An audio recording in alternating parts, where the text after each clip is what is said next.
प्रश्नोत्तरी। गुरुवर नमोस्तु। शरीर से जुड़े सहनन और संस्थान क्या पांचों शरीर से संबंधित होते हैं? संघनन जो है हड्डी से संबंध रखता है। हड्डी अस्थि से उनकी मजबूती से संबंध रखता है, और हड्डी और जो अस्थियां हैं सब मात्र औदारिक शरीर में ही पाई जाती, इसलिए वैक्रिय शरीर के साथ संघनन का कोई संबंध नहीं है। आहारक आदि के साथ भी संघनन का कोई संबंध नहीं, तेजस कारमण में तो है ही नहीं। हड्डी अस्थि सप्त धातुएं मात्र औदारिक शरीर में ही पाई जाती।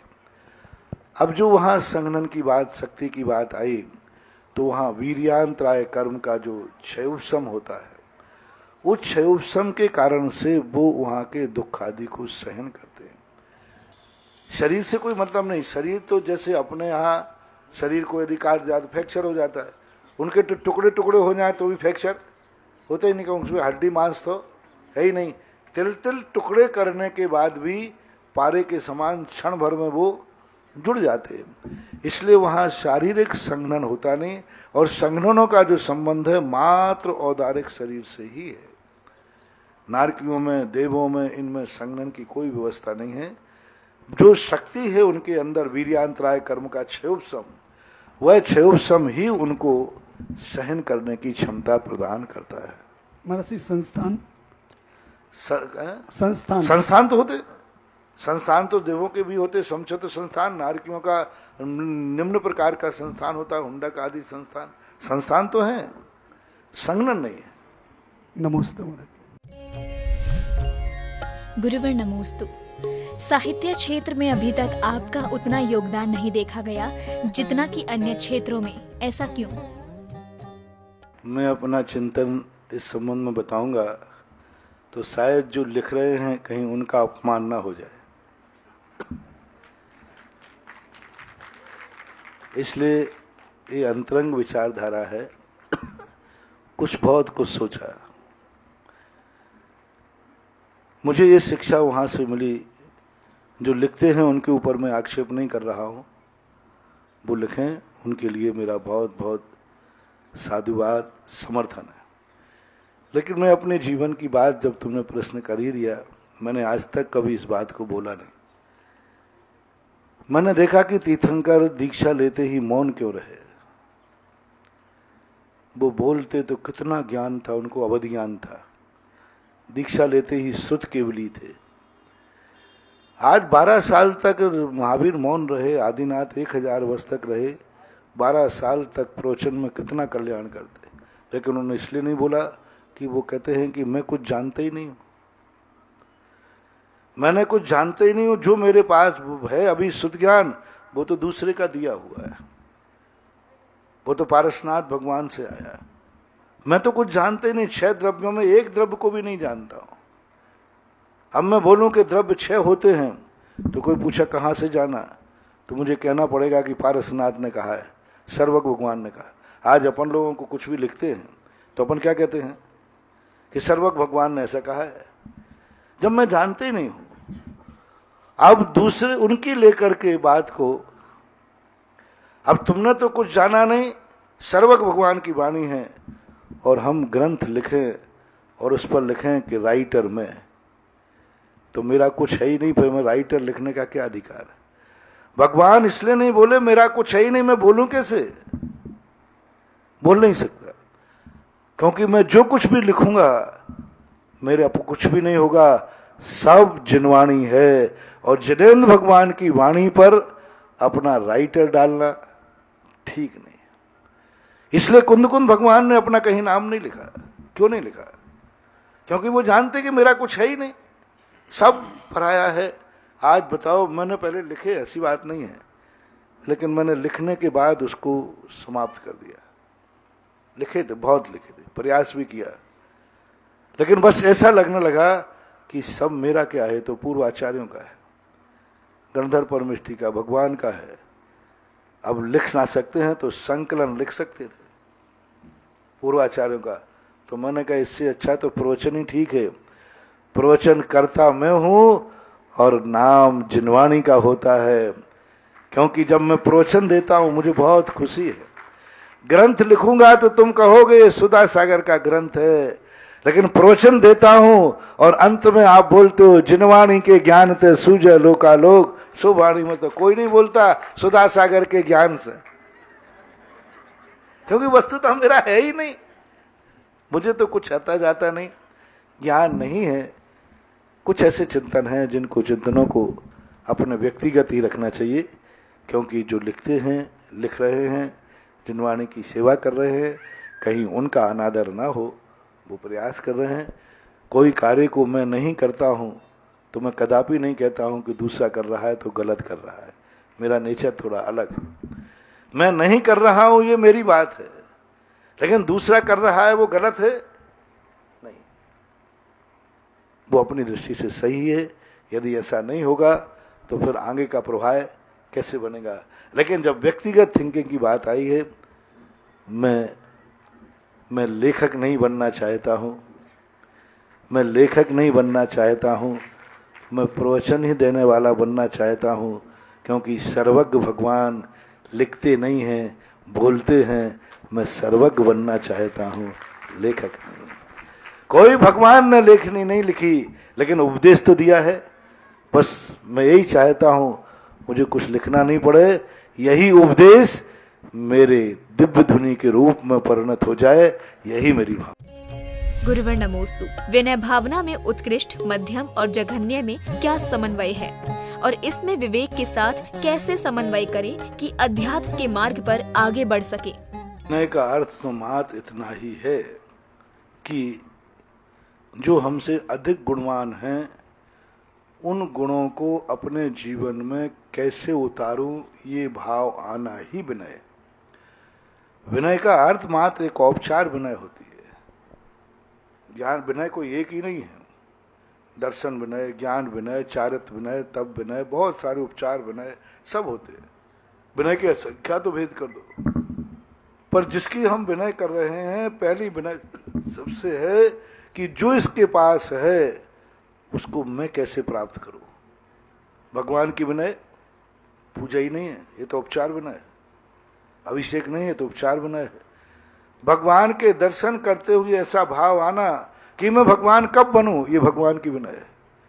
गुरु को देखकर भाव आवे कि मैं गुरु कब बनूं, अच्छे आदमी को देख के भाव आवे कि मैं अच्छा आदमी कब बनूं, वास्तविक विनय ये कहलाती है। उपचार विनय ये कहलाती है कि जब हम प्राप्त नहीं कर पा रहे हैं, हम समर्थ से बाहर है वह वहां तक पहुंचना, तो जो पहुंच चुके हैं उनसे प्रमोद भाव करना, आनंद भाव करना, हाथ पैर दबाना नहीं। ये तो बात में ले रहा हूं। जो हम चाहते हैं लेकिन हम वहां तक पहुंच नहीं पा रहे, उनको देखकर आनंद भाव आना। हम भगवान नहीं बन पा रहे हैं, लेकिन भगवान को देखकर कह रहे हैं आओ भाग्य मेरो उदय आयो, ये आनंद है, ये विनय है। हम मुनि नहीं बन पा रहे हैं, मुनियों को देख के आनंद से विभोर हो गए। हम रात्रि भोजन त्याग नहीं कर पा रहे हैं, और कोई त्यागी मिल गया तो हम उसको देखकर आनंद के साथ, भैया धन्य है, आप भी मनुष्य और मैं भी मनुष्य हूँ, आप भी उसी डिपार्टमेंट में, मैं भी। आप रात में नहीं खाते, मेरा तो छूटता ही नहीं। तो जो गुण जो सामने से किसी में ले लेना, गुटखा खाता है, भाई कैसे आप गुटखा नहीं खाते, धन्य है आपके जीवन। आपने दान नहीं दे पाते, समर्थ नहीं है, किसी ने दान दिया, वाह धन्यवाद, बहुत अच्छा किया, आपने बहुत अच्छा कार्य किया। धन का इससे अच्छा सदुपयोग नहीं हो सकता। आह्लाद भाव, आनंद भाव आपके पास देने को नहीं है, कोई बात नहीं, शक्ति प्रमाण होता है, लेकिन जो दे रहा है उसके प्रति तो आनंद ला ही सकते हैं ना। हम तो ऐसे हैं कि अपन भी नहीं देते हो, दूसरा दे रहा है तो उसकी भी वही सहन नहीं हो रहा है, अपन को उसी में बुरा लग रहा है, ये क्यों दे रहा है, ये क्यों दे रहा है। तो ये अभिनय कहलाती है। कम से कम जो दे रहा है, तुम देने के भाव नहीं है। तो पद्मनंदी पंचविंशतिकार ने कहा सबसे बड़ी विनय है धन्य दाता धन्य पात्र। ये दो शब्द बोल दो।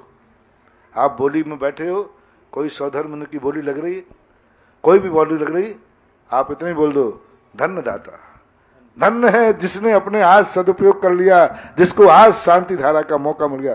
कोई बात नहीं, आप शांति धारा की बोली लो या ना लो, समर्थ हो या ना हो, मैं हमेशा कहा करता हूं हर गरीब प्रवचनों में आवे या ना आवे, लेकिन जब बोलियां बोले जब जरूर बैठना चाहिए। गरीब को, गरीब जरूर बैठे बोली। बोले क्यों बैठे हो, बोली लेना है क्या? अरे भैया मेरी कहाँ ताकत है। तो फिर काय को बैठे हो? बस जो बोली लेगा उसको जय जिनेंद्र करने के लिए बैठा हूं। बस उसको जय जिनेंद्र कर लो कि वो कौन महान पुण्यात्मा है जो अपने धन का सदुपयोग करेगा।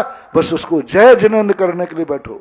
शांति धारा की बोली मत लो, पर जिसने शांति धारा की बोली ली उसको देख करके जब वो जल ढाले तुम इतना ही कह देना, हा हा धन्य है, धन्य है भाग्य इसके जो भगवान पर अभिषेक कर रहा है, धन्य है इसने आज धन का सदुपयोग कर लिया, धन्य है महान है भगवान, धन्य है ऐसा दाता जिसने धन के बल पर आपकी अभिषेक की बोली ले ली, और धन्य है आप जो ऐसे पुण्यात्मा का जल आपके ऊपर ढल रहा है। धन्य भगवान, धन्य अभिषेक करता। इतना भी तुमने कर लिया तो ये जिनेंद्र भगवान की अभिषेक की विनय है। किया नहीं है, शक्ति नहीं है, पैरालिसिस वाला है, कैसा भी है, कम से कम ये तो कह सकता है धन्य है इसके हाथ, जिसके हाथ में ताकत है ये भगवान के ऊपर कलश तो ढाल रहा है। और हो सके मैं वो पापी हूं कि आज भगवान के कलश उठाने लायक भी नहीं हूं। ऐसी अप्रत्याशित घटना घटेगी, अप्रत्याशित चमत्कार होगा कि तुमने शांति धारा नहीं की है, फिर भी शांति धारा का लाभ तुम्हें मिल जाएगा। तुरंत कहो मैं पापी हूं, आज मैं अभिषेक करने लायक नहीं। गरीब लोगों से कह रहा हूं, दो बातें सीख लो करना। जब कोई कहे तो उसको धन्यवाद दे दो, बहुत धन्य, उसको देखकर उछलो आनंद से, किसने आज अपने धन का सदुपयोग कर लिया, हो शांति धारा कर रहा है। और तुरंत एक क्षण को अपनी निंदा करो, मैं वो पापी हूं कि आज प्रभु तेरी अभिषेक की बोलने के लायक भी मैं नहीं हूं, इसके समर्थ भी मैं नहीं हूं। चमत्कार देखना, ये भावना यदि तुम्हारी 6 महीने तक बनी रही तो 7वें महीने में तुम इतने समर्थ हो जाओगे, खुद शांति धारा करते हुए पाए जाओगे। ना जाने कितने इस मंत्र से मैंने कितने अमीरों को गरीबों को अमीर बनाया है, कितने रोगियों को निरोगी बनाया है, कितने असमर्थों को समर्थ बनाया है, कितने मंद बुद्धि वालों को बुद्धिमान बनाया है। कई मंद बुद्धि वाले बच्चे आते, मैंने कुछ नहीं करना, तुम्हारी क्लास में जो सबसे पहले फर्स्ट आता है क्लास में जाते उसको जय जिनेंद्र कर लेना। और जल्दी बुद्धि चाहिए है तो उसको जाते ही पैर छुआ करो, धन्य है आप जो आपने ऐसा ज्ञान पाया, बस इतना कर लो बाकी सब हो जाएगा। तुम्हें मालूम है मेरे नुस्खे। गुरुवर नमोस्तु। आचार्य श्री विद्यासागर जी महाराज कितनी आसानी से वृहद सत्संग साधुओं को संभाल लेते हैं, जबकि हम अपने परिवार को अच्छे से नहीं संभाल पाते। इसका क्या कारण है? तुम लोग गृहस्थी इसलिए मैनेज नहीं कर पाते क्योंकि गृहस्थी बसाने की कोचिंग ही नहीं करते। एक गृहस्थी बसाने के पहले ट्रेनिंग करना चाहिए। हमारे गुरु ने, उनके गुरु से ट्रेनिंग मिली। परंपरागत जो संस्कार मिलते हैं, परंपरागत जो उपदेश मिलते हैं, तुम लोगों की परंपरा ही ऐसी है कि शुरुआत से ही कहीं ना कहीं गड़बड़ी चलती रहती है। अब यहाँ गुरु से गुरु परंपरा मिलती है। और सबसे बड़ी चीज होती है, किसी पर अपने अनुशासन में चलाने के पहले स्वयं को अनुशासित होना चाहता है। तुम्हारे घरों में सबसे बड़ी कमी रहती है कि वो, जैसे अभी बच्ची ने कहा था ना कि पापा कहते देख महाराज बेटे की बोल रहे हैं, तेरी बोल रहे, और बिटिया क्या कहती पापा। बस यही सबसे बड़ी कमी रहती है, स्वयं अनुशासित नहीं होता है और सारे घर को अनुशासित करना चाहता है। हर व्यक्ति ये चाहता है कि घर का हर सदस्य मेरी बात माने। मेरी बात क्यों नहीं मानता? कोई ये नहीं चाहता कि मैं सारे घर की बात मैं मानूंगा, तो इसलिए वो बात बनती नहीं है। और स्वयं की गलती गृहस्थ स्वीकार। हम लोग तो क्या है, साधु है ना, तो तुरंत गलती करते ही गुरु से कह देते गुरु जी गलती हो गई, प्रतिक्रमण करते, प्रायश्चित करते। तुम लोग गलती करने पर ठकरा से दिखाते, हो गई गलती, हो गई, फूट गया, ठीक है कर लो, क्या करना है। क्या दादागिरी होती है। मान लो तुमसे कांच का बर्तन फूट जाए और 2-3 लोग ने क्यों फूट गया, क्यों फूट गया, तो क्या करो, फूट गया, प्राण लोगे क्या?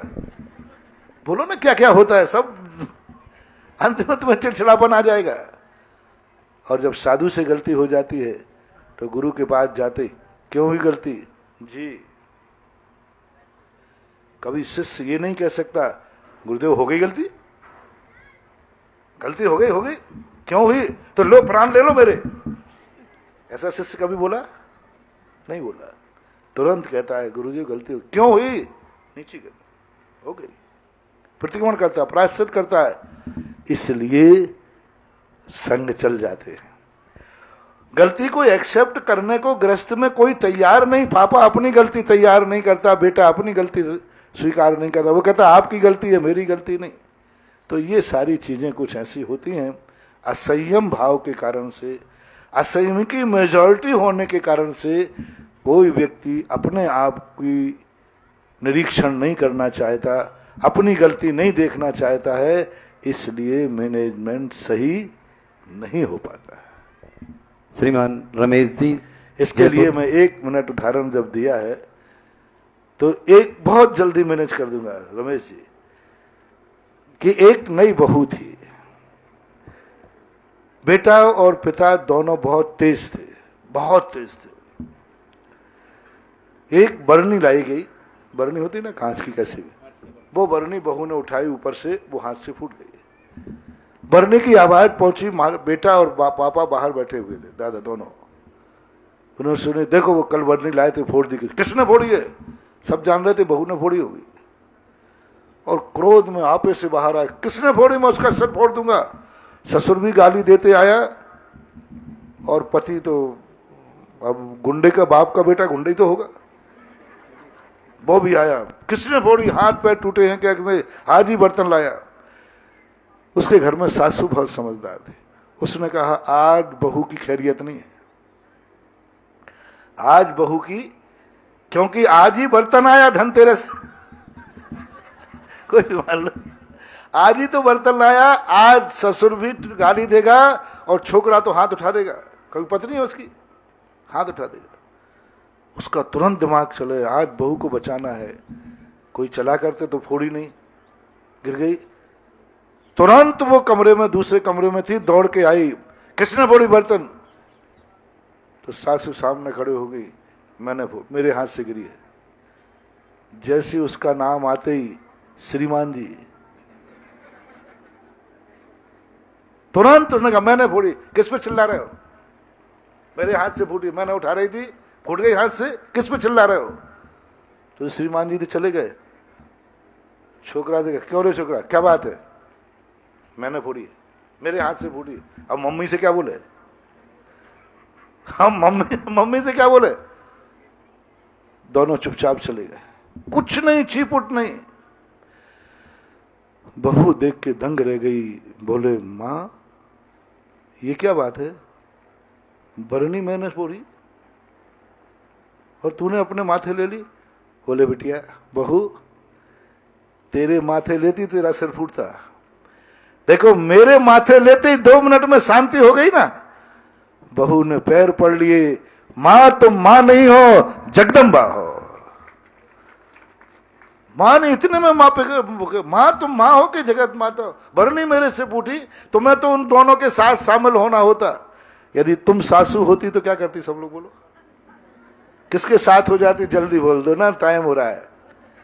किसके साथ हो जाते, बेटा और ससुर के साथ हो जाते, यानी तुम 3 हो जाते, वो अकेली पड़ जाती। और उस मां ने एक बरनी के कारण बहू का दिल जीत लिया, और एक बरनी फूटी है, जिंदगी भर बहू ने सासू को देवी मान करके पूजा है। सारे घरों में ये हाल हो जाए तो सारे घरों का मैनेजमेंट स्वर्ग जैसा हो जाए।